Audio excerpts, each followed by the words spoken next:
నిజ నిర్ధారణకు అంతిమ నిర్ణయం DNA టెస్ట్.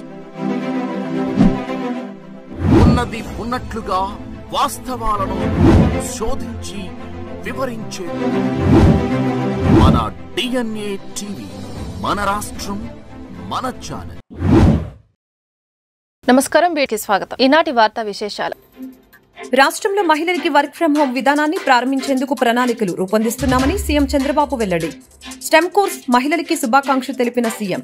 స్టెమ్ కోర్స్ రంగాల్లో వృద్ధి అవకాశాలను కల్పించేందుకు కూటమి ప్రభుత్వం కట్టుబడి ఉందని స్పష్టీకరణ.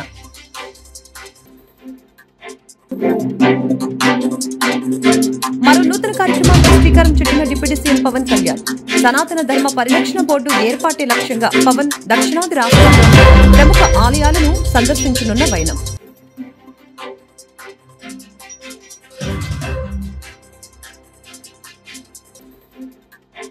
రాష్ట్ర అభివృద్ధి కోసం కూటమి ప్రభుత్వం అనేక కార్యక్రమాలు చేపట్టబోతుందని మాజీ మంత్రి టీడీపీ ఎమ్మెల్సీ అభ్యర్థి ఆలపాటి రాజేంద్ర ప్రసాద్ వెల్లడి. ఉమ్మడి కృష్ణా, గుంటూరు జిల్లాల పట్టభద్రుల ఎమ్మెల్సీ స్థానానికి టీడీపీ అభ్యర్థిగా పోటీ చేస్తున్న తనని గెలిపించాలని కోరిన వైరం. రాష్ట్రంలో మహిళలకు వర్క్ ఫ్రం హోం విధానాన్ని ప్రారంభించేందుకు ప్రణాళికలు రూపొందిస్తున్నామని సీఎం చంద్రబాబు తెలిపారు. కోవిడ్ అనంతరం పరిణామాలు, అందుబాటులో ఉన్న సాంకేతికత వర్క్ ఫ్రం హోం ప్రాముఖ్యతను పెంచాయని గుర్తు చేశారు. ఆంధ్రప్రదేశ్ ఐటీ జీసీసీ పాలసీ 4.0 ఆ దిశగా గేమ్ చేంజర్ కానుందని చంద్రబాబు వెల్లడించారు. కమిషన్ ఒక ఆయన పెట్టారు డిపార్ట్మెంట్ కు over period of time. Information minister ఉన్నాడు. ఇంకొక పక్కన ఎక్కడికక్కడ అడ్వర్టైజ్మెంట్లు ఇవ్వడం గానీ, అది మరి ఇంటెలిజెన్స్ పెట్టుకోవడం కానీ ఇవన్నీ మనం పెట్టుకున్నాం. ఇప్పుడు సీఎం దగ్గర ఇంటెలిజెన్స్ డిపార్ట్మెంట్ ఒకటి ఉంది, ఎందుకంటే రాష్ట్రంలో ఏం జరిగిందో చెప్పడానికి. ఇవన్నీ ఉన్నాయి. అందుకే ఇంకొంచెం ఎక్స్ప్లిసిట్ గా ఏదైతే పబ్లిక్ పర్సెప్షన్ కింద మనం ట్రాక్ చేస్తున్నాం, అందులో కూడా కొంత ఐడియాస్ కూడా ఇస్తాం. ఏ ఫంక్షనరీ వల్ల మీకు చెడ్డ పేరు వస్తుందో, ఏ ఫంక్షన్స్ వల్ల మీకు చెడ్డ పేరు వస్తా ఉందో ఆ డీటెయిల్స్ కూడా ఇస్తాం. అవి ఇచ్చినప్పుడు మీరు చాలా వరకు కరెక్ట్ చేసేందుకు అవకాశం ఉంటుంది.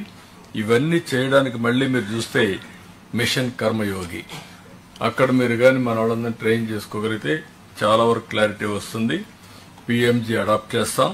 దీన్ని అందరూ కూడా ఎక్కడికక్కడ మీ అది ఈరోజు 50 కోట్ల పైన పెడుతున్నాం, రేపు 10 కోట్లు కూడా తీసుకొస్తాం. ప్రాజెక్ట్ స్టార్ట్ అయితే ప్రాజెక్ట్ ఎప్పుడు ఎండ్ చేస్తాం కూడా క్లారిటీ ఉండాలి. దెర్ ఆర్ ఏజెన్సీస్, అలాంటి మంచి ఏజెన్సీస్ సెలెక్ట్ చేసుకోవడం, అనుకున్న టైం బౌండ్ ప్రకారం చేయడం, ఎక్కడా లిటిగేషన్ లేకుండా, ఇంటర్ డిపార్ట్మెంట్ కోఆర్డినేషన్ ఉన్నా, ల్యాండ్ ఎక్వేషన్ ప్రాబ్లమ్స్ ఉన్నా, లేకుంటే లిటిగేషన్స్ ఉన్నా, ఇవన్నీ పరిష్కారం చేయాల్సిన అవసరం ఉంది. WhatsApp governance is a reality. I'm requesting all of you, me departments అన్నీ కూడా ప్రాసెస్ రీఇంజనీరింగ్ చేసి ఆల్ సర్వీసెస్ని వాట్సాప్ గవర్నెన్స్ ఇచ్చే పరిస్థితి రావాలి. దీనివల్ల చాలా వరకు మన సమస్యలన్నీ పరిష్కారం అవుతాయి. ఇంకొక పక్కన మీరు చూస్తే ఎలక్షన్ మేనిఫెస్టో కూడా నాన్ ఫైనాన్షియల్ అన్ని మీరు చేసేయాలి. ఒకవేళ కేబినెట్ గవర్నమెంట్ తీసుకొస్తారు, అందరం కూడా ఎలక్షన్ మేనిఫెస్టో మేజర్ ఇష్యూస్ ఏవైతే ఉన్నాయో అవి మేము కన్సర్న్ గా పెట్టుకుని ఎప్పుడప్పుడు ఫండ్స్ రిలీజ్ చేయాలి చేస్తాం. కడవన్నీ మొబిలైజ్ చేస్తాం. కడవన్నీ మీరు కంప్లీట్ చేస్తున్నారు.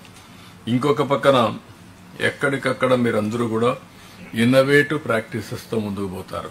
మళ్లీ చెప్తున్నా, డబ్బులు లేవని పని నిలిపేయడం కాదు. You have to find a solution, you have to find a innovative idea.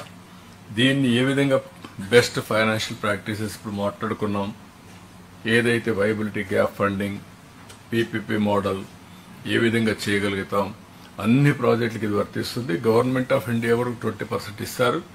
వాళ్ళు ఇవ్వకపోయినా మనం పెట్టుకుంటాం. దీని ప్రకారం మీరు ముందుకు పోవాల్సిన అవసరం ఉంది. ఇంకొక పక్కన మీరు చూసినప్పుడు స్వర్ణాంధ్రప్రదేశ్ డాక్యుమెంట్ ప్రకారం అన్ని డిపార్ట్మెంట్ క్లారిటీ ఇచ్చాం. 5 years క్లారిటీ ఇస్తున్నాం. ఈ ఇయర్ క్లారిటీ వచ్చింది. మీరు ఒక స్పష్టమైన నిర్దిష్టమైన టార్గెట్స్ తో ముందుకు పోవాల్సిన అవసరం ఉంది. ఇవన్నీ రావాలంటే మీరందరికి కూడా కొంచెం ఫీల్డ్ ఎక్స్పీరియన్స్ కూడా ఉండాలి, ఫీడ్బ్యాక్ కూడా ఉండాలి. అప్పుడప్పుడు ఫీల్డ్కి పోతే చాలా వరకు ఒక ఇన్ఫర్మేషన్ వస్తుంది. అందుకే నేను ఒకటి ప్రపోజ్ చేస్తున్నా, మేము ఎటు పోతూ ఉంటాం నెలకు 4-5 రోజులు, కానీ మీరు కూడా అప్పుడప్పుడు వెళ్ళాలి.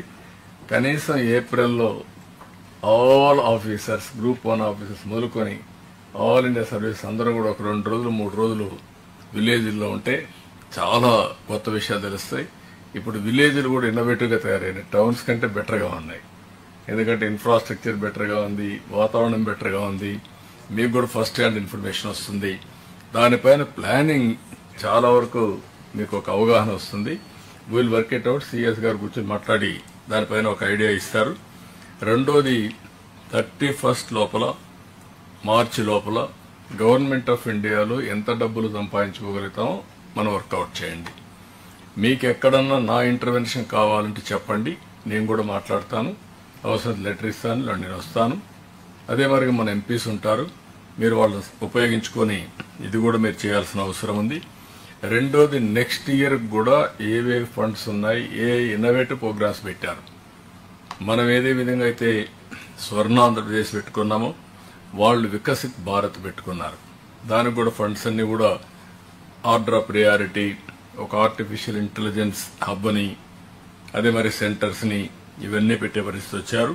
అవి కూడా మనం ఎంతవరకు సంపాదించుకోగలుగుతుందో దాన్ని సంపాదించుకోవాల్సిన అవసరం ఉంది.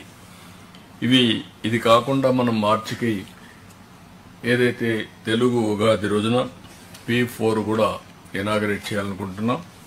ఈ ప్రోగ్రాం వచ్చినప్పుడు ఇంకొక పక్క వియత్నాం గాని కొన్ని దేశాల్లో డిప్యూటీ సీఎం జనసేన అధినేత పవన్ కళ్యాణ్ మరో నూతన కార్యక్రమానికి శ్రీకారం చుట్టారు. హైందవ ధర్మ పరిరక్షణ, సనాతన ధర్మ పరిరక్షణ బోర్డు ఏర్పాటే లక్ష్యంగా పవన్ దక్షిణాది రాష్ట్రాల్లోని ప్రముఖ ఆలయాలను సందర్శించనున్నారు. ఈ మేరకు ఈ రోజు ఉదయం హైదరాబాద్ నుంచి కేరళ రాష్ట్రంలోని కొచ్చిన్కు బయలుదేరి వెళ్లారు. కొచ్చి సమీపంలోని శ్రీ అగస్త్య మహర్షి ఆలయాన్ని ఆయన దర్శించుకున్నారు. అలానే ఈ యాత్రలో భాగంగా కేరళ, తమిళనాడు రాష్ట్రంలోని ప్రసిద్ధ దేవాలయాలను పవన్ దర్శించుకోనున్నారు. ఇక ఈ 3 రోజుల యాత్రలో కేరళ, తమిళనాడులోని 7 క్షేత్రాలను సందర్శించనున్నారు. వాటిలో అనంత పద్మనాభ స్వామి, మధుర మీనాక్షి, శ్రీ పరశురామస్వామి, అగస్త్య జీవ సమాధి, కుబేశ్వర దేవాలయం, స్వామి మలై, తిరుత్తై, సుబ్రహ్మణ్యేశ్వర స్వామి ఆలయాలు ఉండగా గతంలో మొక్కుకున్న మొక్కులు కూడా పవన్ తీర్చుకోనున్నారు. రాష్ట్ర అభివృద్ధి కోసం కూటమి ప్రభుత్వం అనేక కార్యక్రమాలు చేపడుతుందని మాజీ మంత్రి, టీడీపీ ఎమ్మెల్సీ అభ్యర్థి ఆలపాటి రాజేంద్ర ప్రసాద్ అన్నారు. ఉమ్మడి కృష్ణా, గుంటూరు జిల్లాల పట్టభద్రుల ఎమ్మెల్సీ స్థానానికి టీడీపీ అభ్యర్థిగా పోటీ చేస్తున్న తనను గెలిపించాలని ఆయన కోరారు.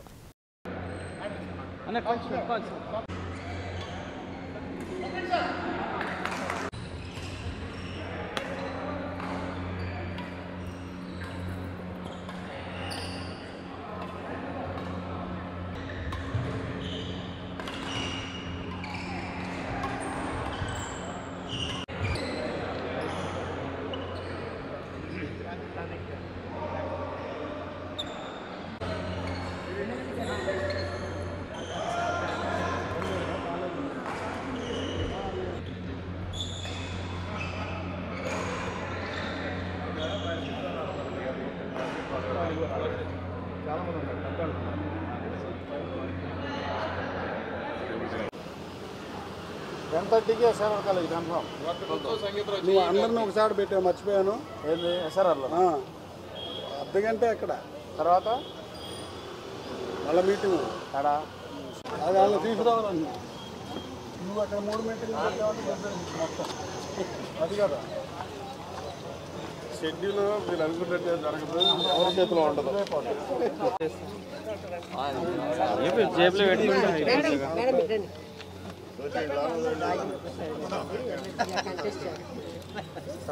27వ తారీఖు ఎలక్షన్స్. ఆలపాటి రాజేంద్ర ప్రసాద్ గారి పేరు ముందు ఒకటి అది మళ్ళా వస్తుంది, మళ్ళీ చెప్తారు మీకు. స్త్రీ మాటలు అయ్యకూడదు.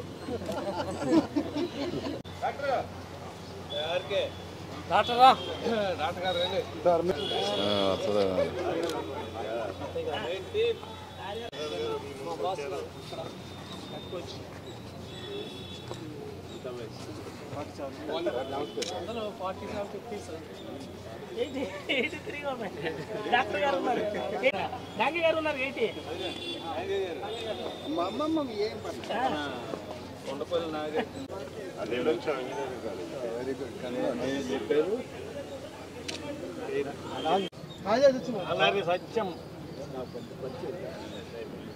దేవినేని కిషోర్ గారు ఉంది కదా, కానూరులో ఉంటున్నాడు.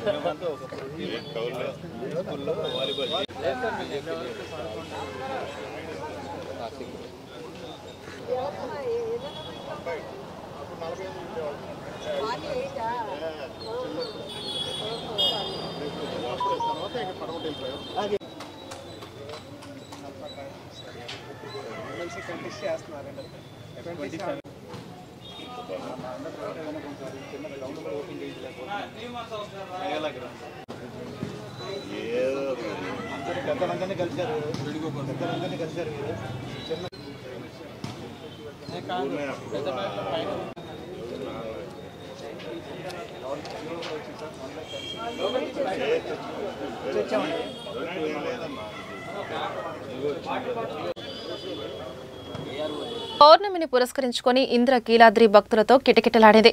ఉదయం గంగా పార్వతి సమేతుడైన మల్లేశ్వరుడు పురవీధుల్లో ఊరేగారు. మంగళ వాయిద్యాలు, మేళ తాళాల నడుమ ఇంద్రకీలాద్రి గిరి ప్రదక్షిణ చేశారు. భక్తులు పెద్ద సంఖ్యలో గిరి ప్రదక్షిణ కార్యక్రమంలో పాల్గొన్నారు.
కూడా ఈ భౌతికమైనటువంటి శరీరంలో నిక్షిప్తమైపోయి ఉన్నది. అటువంటి నిర్మూలన కావాలి అంటే అమ్మవారి యొక్క జగన్మాత యొక్క సేవ చేయాలి. ఆవిడ సేవ చేయటం వల్ల ఈ శరీరంలో ఉండేటటువంటి మాలిన్యం అంతా కూడాను నిర్మూలన అయ్యి తేజోవంతమైనటువంటి యశస్సు, ఆయుష్, ఆరోగ్యము కలుగుతాయి. ఈ మాఘ పూర్ణిమ విశేష పర్వదినం సందర్భంగా మనం ఇక్కడ జరిపేటటువంటి ప్రదక్షిణ కార్యక్రమం అత్యంత వైభవపేతమైనటువంటిది. అందున ఈరోజు మాఘ పూర్ణిమ విశేష పర్వదినం. ఈ పర్వదినం నాడు దుర్గామల్లేశ్వరుల యొక్క గిరి ప్రదక్షిణలో పాల్గొనడం వల్ల సకల సౌభాగ్యాలు సిద్ధిస్తాయి. ఈ గిరి ప్రదక్షిణార్థం ఎంత దూరం అయితే వెళ్తుందో, ఎంత ప్రదేశమైతే నడుస్తూ ఉంటుందో ఆ ప్రాంగణం అంతా కూడా అత్యంత శోభాయమానంగా ఉంటుంది. దానికి ద్విగుణీకృతమైనటువంటి యొక్క యోజనాల దూరం పాడి పంటలతో ఉండి భక్తకోటి అందరికీ కూడాను ఆయురారోగ్య ఐశ్వర్యాలు కలుగుతాయి. అటువంటి గిరి ప్రదక్షిణలో 50 మంది భక్తులు అందరూ కూడాను పాల్గొని అమ్మవారి కృపకు పాత్రలు కావాల్సిందిగా మనవి చేస్తూ అమ్మవారి యొక్క దివ్య శుభాశీస్సులు. జై. పాతబస్తీ బ్రాహ్మణ వీధి వెంకటేశ్వర స్వామివారి దేవస్థానం శ్రీవారి వార్షిక బ్రహ్మోత్సవాల సందర్భంగా శ్రీవారి రథ ఊరేగింపు కార్యక్రమం కన్నుల పండుగగా సాగింది. ఇందులో భాగంగా స్వామివారికి కొన్ని రకాలైన ప్రత్యేక పూజలు దేవస్థాన ఈవో సన్యాసిరావు ఆదేశాల మేరకు ఆలయ అర్చక స్నానములు నిర్వహించారు. ఉభయదాత సురేష్ దంపతుల చేత అర్చక స్వాములు ఉత్సవ మూర్తులకు ప్రత్యేక పూజలు చేయించి కళాకారులు నృత్య రూపం ప్రదర్శిస్తూ ఉండగా ఊరేగింపుగా తీసుకొచ్చి రథంలో ప్రత్యేక వేదికపై ఉంచారు. ప్రత్యేక పూజలు నిర్వహించిన తర్వాత భక్తులు భక్తులు గోవింద గోవింద అంటూ భజన పాటలు పాడుతుండగా ఆలయం వద్ద నుండి శ్రీవారి రథం బయలుదేరింది. నగర ప్రధాన పురవీధుల గుండా సాగిన శ్రీవారి రథం తిరిగి ఆలయాన్ని చేరుకుంది. శ్రీ వెంకటేశ్వర స్వామి దేవస్థానం బ్రాహ్మణ వీధిలో వేంచేసి ఉన్న శ్రీ వెంకటేశ్వర స్వామి, ఈ స్వామి వారు నాకు ప్రతి సంవత్సరం 10 సంవత్సరాల నుంచి 15 సంవత్సరాల నుంచి ఈ రథోత్సవం ఈవో గారు కానీ, అలాగే మా రాము గారు, శ్రీరామచంద్రమూర్తి గారు ఈ అవకాశాన్ని నాకు గత 15 ఏళ్లుగా నాకు అవకాశం ఇచ్చారండి. ఈ మహోత్సవ కార్యక్రమాన్ని అంగరంగ వైభవంగా చేసి ఆ స్వామి వారి కృతజ్ఞతలు నేను ఎప్పటికీ మర్చిపోను. అలాగే ఆ స్వామివారి దీవెనలు నాకు ఎప్పుడు చల్లగా ఉండాలని కోరుకుంటున్నాను. శ్రీమన్నారాయణ విజయవాడ నగరంలో వేంచేసి ఉన్న అతి పురాతనమైన ఆలయాల్లో శ్రీ వెంకటేశ్వర స్వామి ఆలయం ఒకటిగా విరాజిస్తుంది.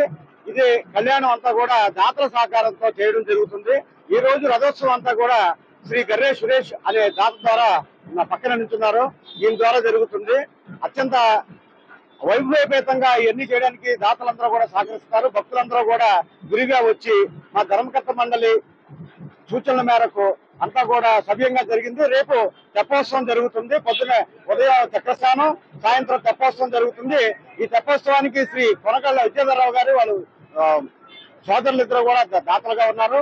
ఈ కార్యక్రమంలో అందరూ కూడా 13వ తారీఖున జరిగే పుష్పయాగానికి హాజరయ్యి తీర్థ ప్రసాదాలు తీసుకుని స్వామివారి కృపక పాత్రలు అవ్వాలని విజయవాడ నగర ప్రజలందరికీ కూడా విజ్ఞప్తి చేస్తున్నా. జై శ్రీమన్నారాయణ.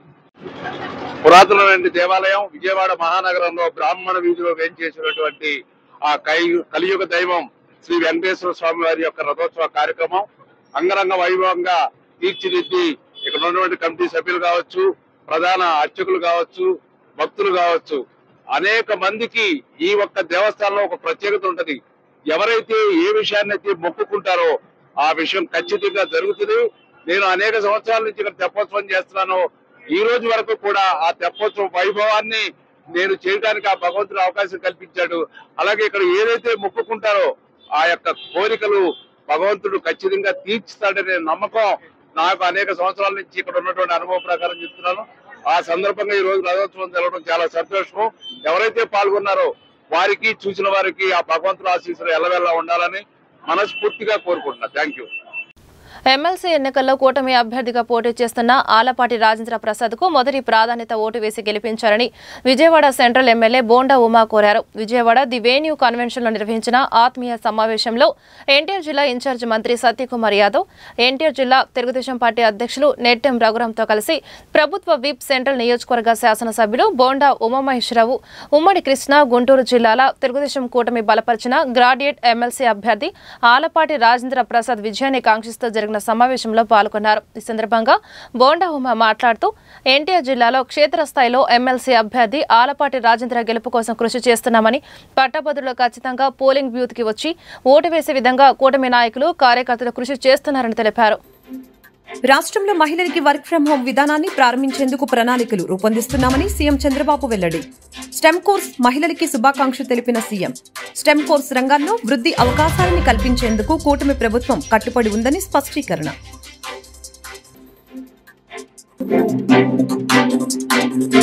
మరో నూతన కార్యక్రమానికి శ్రీకారం చుట్టిన డిప్యూటీ సీఎం పవన్ కళ్యాణ్. సనాతన ధర్మ పరిరక్షణ బోర్డు ఏర్పాటే లక్ష్యంగా పవన్ దక్షిణాది రాష్ట్రాల్లో ప్రముఖ ఆలయాలను సందర్శించనున్న వైనం.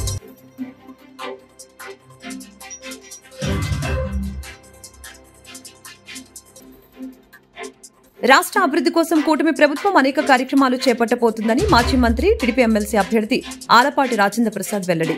ఉమ్మడి కృష్ణా, గుంటూరు జిల్లాల పట్టభద్రుల ఎమ్మెల్సీ స్థానానికి టీడీపీ అభ్యర్థిగా పోటీ చేస్తున్న తనని గెలిపించాలని కోరిన వైరం. ఈ వార్తలు ఇంతటితో సమాప్తం. నమస్కారం.